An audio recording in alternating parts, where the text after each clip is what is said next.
আসসালামু আলাইকুম। কি অবস্থা? আপনারা ভালো আছেননি? জান্নাই করে একখান দৃশ্য দেখাই। কয়দিন আগে আমি দেখাইছিলাম রান্না করে এই যে মানে লাউ গাছ যে একদম মরে গেছে, অবহেলিত আসিল। একখানায় যত্ন করছি, গোপরে হাঁস টাস এগেন দিছি এর, দেখছেন নি? এই তদ্রুপ পরিবারে যারা অবহেলা করে আল্লাহ এবং কি গেছেন অনাদর করে, আল্লাহ পাকে একদিন হেরে এরকম এরকম উন্নত করব। এ দেখছেন নি লাউ গাছি যে এখন কত বাড়া বাইতে, এখন কত বানি বাইতে আছে, লাউও ধরছে ভিতরে, কিন্তু যা কদিনও একটু শুধু যত্ন হইলে পরিবারে যে সন্তানের মা বাবা অবহেলা করে, সেই সন্তান আল্লাহ তার একটু রহমত হাইলে ঠিক মতে একদিন না একদিন প্রতিষ্ঠিত হয়। হয় তার ছেলে মেয়েদের দ্বারা প্রতিষ্ঠিত হয়, মানে আল্লাহ একটা না একটা উসুল আল্লাহ করে।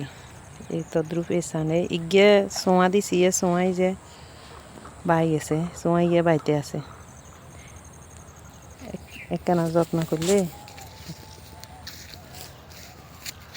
রত্ন মিলে। দেখছেন মাশাল্লাহ, মানে তুমি শাক নিতেও আর হরানো এবং নি খাইনো খামো। এই গাছি গেড়ে দিই সবসময় তাকায় থাকি, শিক্ষা গ্রহণ করি কীরকম। শুধু গিয়ে মানে লতা ছিল, লতাই যে হয়ে রয়েছে। তো একদিন জমিনে আইসি চাইজি নিজের অবহেলা, একখানা যত্ন করছি।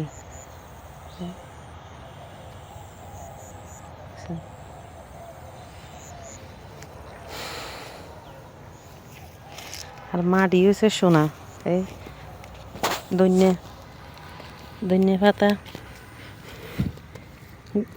বিছিয়ে এনে ওই সাফ করবার সময় এনে হালাইছি বিছি, এখন দেখছেন নি বলে হালাইছি এর উড়ে না, কি উড়ে উঠছে মানে।